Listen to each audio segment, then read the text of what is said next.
एक राजा की 4 रानियां थीं। राजा गंधर्वसेन जात पात में बिल्कुल भी विश्वास नहीं रखते थे, इसलिए उन्होंने उस समय समाज में मौजूद सभी 4 वर्गों यानी 4 जातियों की कन्या से विवाह कर लिया। उसकी 4 रानियों में एक ब्राह्मण, दूसरी क्षत्रिय, तीसरी वैश्य यानी बनिया और चौथी शूद्र यानी मजदूर जाति से थी। उसे ब्राह्मणी से एक पुत्र हुआ जिसका नाम ब्रह्मजीत रखा गया। क्षत्राणी से 3 बेटे हुए, एक का नाम शंख, दूसरे का नाम विक्रमादित्य और तीसरे का भर्तहरि रखा गया। वैश्य से एक लड़का हुआ जिसका नाम चंद्र रखा गया और शूद्राणी से धन्वंतरी नामक पुत्र हुआ। समय बीता और उसके सभी लड़के जवान हो गए। राजा गंधर्वसेन ने ब्राह्मणी से पैदा हुए ब्रह्मजीत को राज्य का दीवान नियुक्त कर दिया, पर ब्रह्मजीत के दीवान बनते ही राज्य में अशांति फैल गई, जिसे ब्रह्मजीत संभाल न सका और राज्य छोड़कर चला गया। ब्रह्मजीत के राज्य छोड़कर जाने के बाद राजा के दूसरे पुत्र शंख को संदेह था कि अब उसका पिता कहीं उसके भाई विक्रमादित्य को अपना उत्तराधिकारी न चुन ले,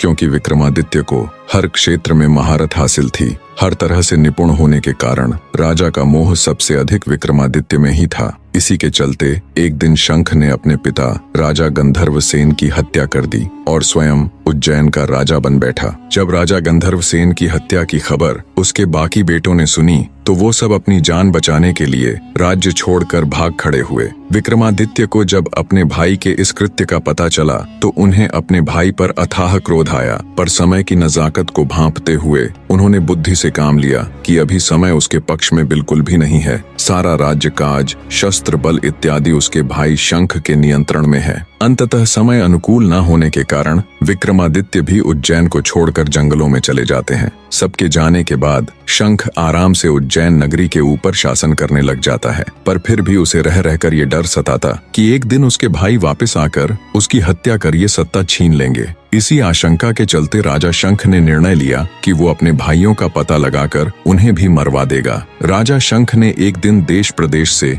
बड़े बड़े ज्योतिषी और भविष्यवक्ता बुलाए और अपना भाग्य बताने के लिए कहा। जब ज्योतिषी और भविष्यवक्ताओं ने राजा शंख की कुंडली के माध्यम से उसका भविष्य देखा तो उन्हें बड़ा अचरज हुआ। उन्होंने राजा शंख को बताया कि उसे उसके किसी भाई से कोई खतरा नहीं है, केवल विक्रमादित्य को छोड़कर उसकी कुंडली बता रही है कि उसकी मृत्यु उसके भाई विक्रमादित्य के हाथों लिखी हुई है। ये सुनकर राजा शंख के पूरे शरीर में डर की लहर दौड़ गई। उसने तुरंत सख्त हिदायत दे देश प्रदेश सब जगह अपने गुप्तचर फैला दिए। आखिरकार गुप्तचरों को जंगल में एक झील दिखी जिसमें विक्रमादित्य का प्रतिबिंब दिख रहा था। उन्होंने तुरंत राजा शंख को संदेश पहुंचाया कि विक्रमादित्य इस समय फलां फलां जंगलों में रह रहा है